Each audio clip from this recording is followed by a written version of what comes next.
ദുരാത്മാവ് ഒരു വ്യക്തിയിൽ കയറുന്നു എന്ന് പറയുന്നു.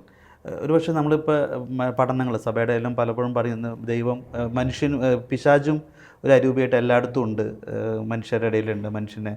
അപ്പോൾ അത്തരത്തിൽ എല്ലാവരുടെ ഉള്ളിലേക്കും പിശാച് കയറുന്നുണ്ടോ, അതോ എങ്ങനെയാണ് നമ്മൾ ഈ ദുരാത്മാവ് ഒരു വ്യക്തിയെ കീഴ്പ്പെടുത്തിയിരിക്കുന്നു എന്ന് തിരിച്ചറിയാൻ സാധിക്കുന്നത്? ഏതൊരു വ്യക്തിയിലും പിശാചിന് പ്രവേശിക്കാനുള്ള സാധ്യതയുണ്ട്. ആദ്യത്തിൻ്റെ പാപം മൂലം പിശാചിന് ഒരു പ്രവർത്തന സ്വാതന്ത്ര്യം മനുഷ്യർ കൊടുത്തിട്ടുണ്ട്. ആ സ്വാതന്ത്ര്യം ഇന്നുവരെ ക്യാൻസലായിട്ടില്ല. ഈശോ മിശിഹാ കുരിശിൽ മരിച്ചു കഴിഞ്ഞപ്പോൾ പിശാചിനെ പരാജയപ്പെടുത്തി പിശാചിനെ കൊന്നില്ല. കൊളോസ്യ ലേഖനത്തിൻ്റെ 2-ാം അധ്യായത്തിൻ്റെ 15-ാം വചനം, അവൻ കുരിശിൽ മരിച്ചപ്പോൾ പിശാചിനെ പരാജയപ്പെടുത്തി, പക്ഷേ പിശാചിനെ കൊന്നില്ല. സഭ ഔദ്യോഗികമായിട്ട് പഠിപ്പിക്കുന്നത് പിശാചിൻ്റെ ഈ ഒരു ചെറിയ അവകാശം ഇപ്പോഴും റീട്രെയിൻ ചെയ്യപ്പെട്ടിട്ടുണ്ട്, ഇപ്പോഴും അവശേഷിക്കുന്നുണ്ട്. ആ അവശേഷിക്കുന്ന അവകാശം ഉപയോഗിച്ചുകൊണ്ടാണ് പിശാച് മനുഷ്യനെ കീഴടക്കാനായിട്ട് പരിശ്രമിക്കുന്നത്. അതിന് വേദപാഠ പുസ്തകത്തിൻ്റെ 407-ാമത്തെ ഖണ്ഡികയിൽ പറയുന്നുണ്ട്, പിശാചിൻ്റെ ശക്തി പിശാചിന് വേണമെങ്കിൽ ഒരു മനുഷ്യനിൽ ഉപയോഗപ്പെടുത്താം. അത് ദൈവം അനുവദിച്ചിരിക്കുന്നതാണ്. പക്ഷേ നമ്മൾ ദൈവത്തോട് ചോദിക്കുമ്പോൾ ദൈവത്തിന് അത് ക്യാൻസൽ ചെയ്ത് കളയാം. മാമോസ സ്വീകരിച്ചാലും ചില കാര്യങ്ങൾ നമ്മിൽ പിശാചിന് ചെയ്യാനായിട്ട് സാധിക്കും. പൂർണ്ണമായിട്ട് നമുക്ക് വിടുതൽ കിട്ടിയിട്ടില്ല. ഉത്ഭവഭാവത്തിൽ നിന്ന് പൂർണ്ണമായിട്ട് മോചനം കിട്ടിയിട്ടുണ്ടെങ്കിലും പിശാചിൻ്റെ പ്രവൃത്തിയിൽ നിന്ന് ശരീരം മോചനം പ്രാപിച്ചിട്ടില്ല. അത് യേശുവിൻ്റെ 2ാമത്തെ വരവിൽ ഒരു ഫൈനൽ ആയിട്ടുള്ള ഒരു വിജയമുണ്ട് യേശുവിന്. ആ സമയത്ത് മാത്രമേ പിശാചിൻ്റെ ശക്തി പൂർണ്ണമായിട്ടും മനുഷ്യരിൽ നിന്ന് ഒഴിവാക്കപ്പെടുകയുള്ളൂ. അതുവരെയും നമുക്ക് അതിൻ്റെ മേൽ വിക്ടറിയാണ് കിട്ടുന്നത്, അതിൻ്റെ മേൽ ഒരു വിജയം കിട്ടും. ഇനി പിശാച് ആവശ്യിച്ചോ ഇല്ലയോ എന്ന് നമ്മൾ അറിയുന്നത് അവരുടെ പ്രവർത്തന ശൈലി കണ്ടിട്ടാണ്. ഈ പ്രവർത്തന ശൈലി തിരിച്ചറിയാനായിട്ട് നമുക്ക് ഒത്തിരിയേറെ വിവേചനാശക്തി വേണം, പ്രാർത്ഥന വേണം, ഒരുക്കം വേണം, പരിശുദ്ധാത്മാവിൻ്റെ നിർദ്ദേശം വേണം. അതുകൊണ്ട് അങ്ങനെയുള്ള കഴിവുള്ള അല്ലെങ്കിൽ ദൈവം കൃപ കൊടുത്ത ഒരു വൈദ്യന് മാത്രമേ അത് തിരിച്ചറിയാൻ പറ്റുള്ളൂ, വേറെ ആർക്കും തിരിച്ചറിയാൻ പറ്റുകയില്ല. അല്ലെങ്കിൽ അത് മാനസിക രോഗമായിട്ട് ചിത്രീകരിക്കാം, മാനസിക രോഗം ആയിരിക്കുകയും ചെയ്യാം.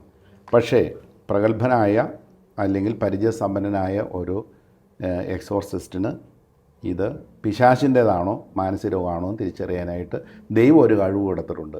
അത് വിവേചനാശക്തിയുടെ ഭാഗമാണ്, വേറെ ആർക്കും അത് കിട്ടുകയില്ല. അത്തരത്തിലേതെങ്കിലും ഒരു പ്രവർത്തനം മൂലം അല്ലെങ്കിൽ അത് അവരുടെ പ്രവൃത്തി മൂലമൊന്നും നമുക്കങ്ങനെ ഡിഫൈൻ ചെയ്യാൻ പറ്റില്ല അല്ലേ? ഒരു പ്രവൃത്തി കണ്ടു കഴിഞ്ഞാൽ അത് മാനസിക രോഗത്തിൻ്റെ ഭാഗമാകാം, പിശാചിൻ്റെ ഭാഗമാകാം. പക്ഷേ പരിശുദ്ധാത്മാവ് കൊടുക്കുന്ന ഒരു വിവേചന വരം അവിടെ ഉപയോഗപ്പെടുത്തിയില്ലെങ്കിൽ മനസ്സിലാക്കാൻ ഒരിക്കലും സാധിക്കുകയില്ല. അങ്ങനെ മനസ്സിലാക്കാനായിട്ട് ഈ എക്സോർസിസ്റ്റ് ഉപയോഗിക്കുന്ന ചില രീതികളാണ്. ഇവരറിയാതെ തന്നെ ഒരു ക്രൂശിത രൂപം കൊണ്ട് പുറകിൽ വയ്ക്കുകയോ അവർ കാണാതെ എവിടെയെങ്കിലും വയ്ക്കുകയോ ചെയ്യുന്നു. അപ്പോൾ ഇവർക്ക് അസ്വസ്ഥത ഉണ്ടാകുകയാണെങ്കിൽ അവരിലൊരു തിന്മയുടെ പ്രവൃത്തിയുണ്ട്. അതല്ലെങ്കിൽ ഇവർ ഈ ചെയ്യുന്ന രീതികളുടെ ചില പ്രത്യേകതകൾ കണ്ടു കഴിഞ്ഞാൽ അറിയാം ഇത് മാനസികമാണോ അല്ലെങ്കിൽ പൈശാചികമാണോ എന്നറിയാൻ പറ്റും. അതിനൊരു പ്രത്യേക മാനദണ്ഡങ്ങളൊന്നുമില്ല. കാരണം പിശാചിൻ്റെ ആവാസം വഴി ഉണ്ടാകുന്ന മാനിഫെസ്റ്റേഷൻസും മാനസിക രോഗം വഴി ഉണ്ടാകുന്ന മാനിഫെസ്റ്റേഷൻസും ബാഹ്യലോകത്തിൽ ഏകദേശം ഒരുപോലെയാണ്. പക്ഷേ അത് പരിചയസമ്പന്നനായ ഒരു എക്സോർസിസ്റ്റിനെ അറിയാൻ പറ്റുള്ളൂ.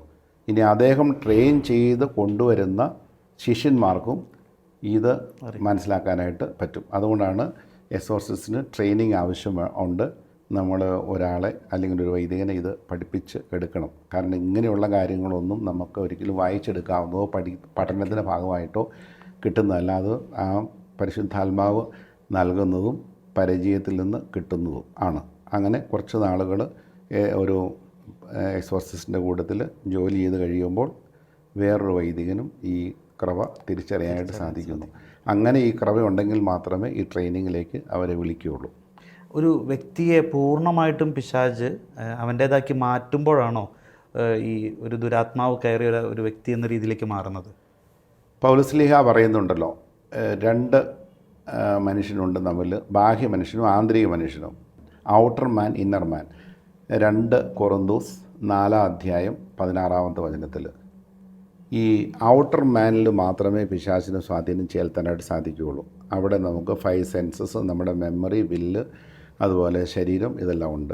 പക്ഷേ ആത്മാവിലേക്ക് പിശാചിന് നേരിട്ട് പ്രവേശിക്കാൻ സാധിക്കുകയില്ല.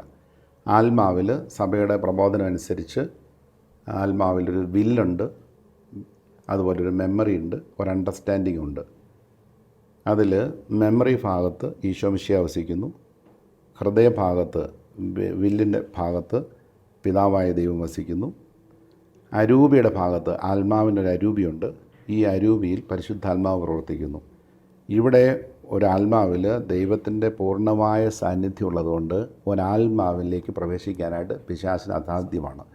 എന്നാൽ ഈ ബാഹ്യ മനുഷ്യൻ തൻ്റെ തീരുമാനം അനുസരിച്ച് ഒരു തീരുമാനം എടുക്കുകയാണ്, അല്ലെങ്കിൽ ബുദ്ധി ഉപയോഗിച്ച് തീരുമാനം എടുക്കുന്നു, ഞാൻ എൻ്റെ ആത്മാവിനെ പിശാചിനായിട്ട് കൊടുക്കുന്നു, ഈ പിശാചിന് ഞാൻ നൽകുകയാണ് എന്ന് ബോധത്തോടുകൂടി ഒരാൾ തീരുമാനം എടുക്കുകയാണെങ്കിൽ അവരവരുടെ ആത്മാവിനെ പിശാചിന് വിറ്റു. അപ്പോൾ ഇവരുടെ ആത്മാവിനെ കൂടി ഈ പിശാചിന് പൊസസ് ചെയ്യാനായിട്ട് സാധിക്കും. അങ്ങനെയുള്ള ആളുകൾ ഫ്രീ മേസൺസ് ഉണ്ട്, അവർ ലൂസിഫർ ആരാധനക്കാരാണ്. അതുപോലെ ഇല്ലൂമിനാന്തി ഗ്രൂപ്പുണ്ട്. ഇപ്പോഴത്തെ ഗ്രൂപ്പ് പറയുകയാണെങ്കിൽ ന്യൂ ഏജ് മൂവ്മെൻറ്റ്. ഇവരൊക്കെ ബോധപൂർവം പിശാച് തൻ്റെ ആത്മാവിനെ വിറ്റിരിക്കുന്നവരാണ്. അങ്ങനെയുള്ളൊരു സാഹചര്യത്തിൽ മാത്രമേ ആത്മാക്കളെ പിശാചിനടുത്ത് ഉപയോഗിക്കാൻ പറ്റുകയുള്ളൂ. ഇല്ലെങ്കിൽ ബാഹ്യ മനുഷ്യനെ മാത്രമേ തൊടാനായിട്ടോ അല്ലെങ്കിൽ ആവസിക്കാനായിട്ടോ പറ്റുകയുള്ളൂ. ഈ ബാഹ്യ മനുഷ്യൻ്റെ പ്രവൃത്തികൾ പിശാചിനാൽ നയിക്കപ്പെട്ടുകൊണ്ട് മുമ്പോട്ട് പോകുമ്പോൾ ആന്തരിക മനുഷ്യനൊരു ആഗ്രഹമുണ്ട്, ഈ ബാഹ്യ മനുഷ്യനെ ഒന്ന് മോചിപ്പിച്ചെടുക്കണം. അവരുടെ ഉള്ളിൽ ആഗ്രഹമുണ്ട്, ഇങ്ങനെ ചെയ്യരുത്, പിശാചിന് അടിമയായി പോകരുത്. പക്ഷേ അവർക്ക് അതിൽ നിന്ന് മോചനമില്ല. അങ്ങനെ ഒരു സാഹചര്യത്തിൽ ഇവർ ആവശ്യപ്പെടുന്നു, അല്ലെങ്കിൽ അവരുടെ ബന്ധപ്പെട്ടവർ ആവശ്യപ്പെടുമ്പോൾ മാത്രമേ എക്സോർസിസം പ്രാർത്ഥന ചെയ്യുകയുള്ളൂ. അവരുടെ ഒരു സമ്മതം അല്ലെങ്കിൽ ഒരു സമ്മതപത്രം നമ്മൾ എഴുതി വാങ്ങിക്കും. അവരുടെ മാതാപിതാക്കന്മാരുടെയോ ബന്ധപ്പെട്ട ആളുകളുടെയോ വേണ്ടപ്പെട്ടവരുടെയോ ഒരു സമ്മതപത്രം കിട്ടും. അല്ലെങ്കിൽ ഇവർ തന്നെ ആവശ്യപ്പെടും, എൻ്റെ പ്രവൃത്തി ഇങ്ങനെയാണ്, എനിക്ക് എന്നെ തന്നെ നിയന്ത്രിക്കാനായിട്ട് പറ്റുന്നില്ല, ഞാൻ അമിതമായിട്ട് കുടിക്കുന്നു, അമിതമായിട്ട് വ്യഭിചാര ചിന്തകളിലേക്ക് പോകുന്നു, വ്യഭിചാരം ചെയ്യുന്നു, അല്ലെങ്കിൽ എനിക്ക് ഇന്ന കാര്യങ്ങളൊക്കെ ചെയ്യാനായിട്ട് തോന്നുകയാണ്, എനിക്കതിൽ നിന്ന് മോചനമില്ല. അപ്പോൾ അതൊരു ഒബ്സഷനായി, അല്ലെങ്കിൽ അതൊരു പൊസഷനായി.